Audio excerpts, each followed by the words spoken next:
Hello and welcome to Chapter 2. This is our first really programming chapter, so you actually get to, do a little bit of coding this week, which is nice. And I want to walk through what to expect for a typical week. So let's start out right at the top up here. And you'll notice that this says part one of two. So for chapter two, this is part one of two. I've broken up several of the chapters into 2 weeks, and that gives us a little bit more time to focus on the material, gives you more time to practice with, the coding features that you'll learn in each chapter and all that good stuff. So that's kind of nice. So for the first programming chapter is chapter two, and this is our first week, so we'll finish it next week. All right, but let's take a look. So we have this activities video, and I'll do one each week, so make sure you check those out. And then as we look at this PowerPoint, and it's over here on the side, I'll show you a few things in a second. But the PowerPoints, I know for a lot of courses you don't have much in there, so they come from the publisher, and there's not a lot of things that are added to it. That's not the case for this. So if you haven't taken, Java or Python or another language from me, this is new to you, first time with me with C++. We've got the PowerPoints in here. These are a great resource for you. So these PowerPoints, I add a lot of code in them. I put active links so that you can, go check out how the code works at either Python Tutor or REPL or even a different site sometimes. But you'll see those in there, and there's a lot in here. So it says Jeff on here. That's just my own way of tagging the file that I know this is the one that I worked on. So that's just my thing. I don't know. I've done that for years. So I guess you could put done right here instead or whatever, but I've just always put my first name there. So anyway, so there's that. And then you'll see after this, what I did this chapter, you'll see in part one, we're going over the first 9 sections in the chapter. And for the most part, I follow along with the authors and how they do things.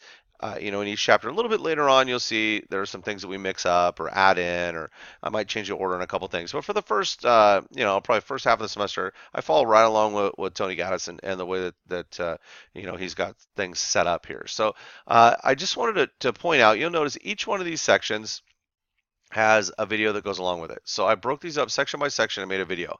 Now that's for this chapter only, so don't feel like, oh man, look at how many videos are in here. Well, yeah, there are a lot of videos in here for this week, but this is what I found with teaching languages is that students need help getting started, and then they need a little bit of help with new features they learn along the way. But getting started is where we lose people. And so I try to make this just like you were in the lab with me. And this is, my face-to-face version of C++. So these are taught section by section, so the videos wouldn't be ridiculously long.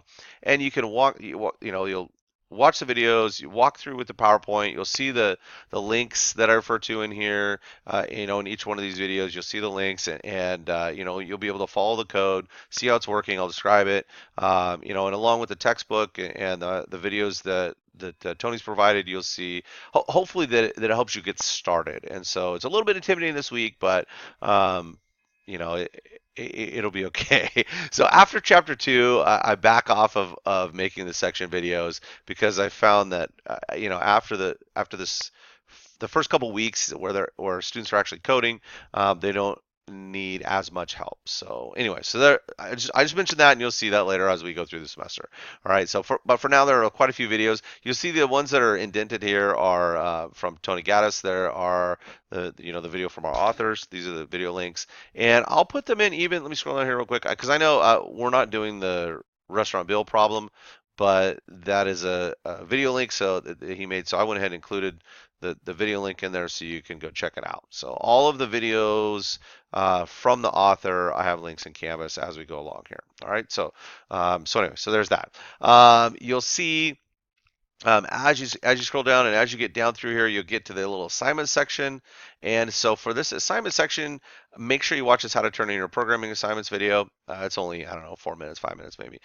So you've got that in there. And then you'll see the My Programming Lab section.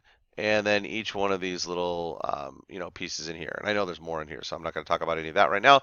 I just want to point out though, for the My Programming Lab part, the most efficient way of doing it, and the best way for you to learn along the way, is to do each one of these sections as you're learning them. So as you watch the videos, as you look at the PowerPoint, go into My Programming Lab, just have it open on a new tab, and go through and do that little section. Do it a section at a time, and maybe you'll end up doing two or three at a time or whatever. But try not to wait till the very end and then do them all at one time. I really recommend that My Program Lab is made for you to be able to practice and to learn along the way. So try and do that, especially at the beginning.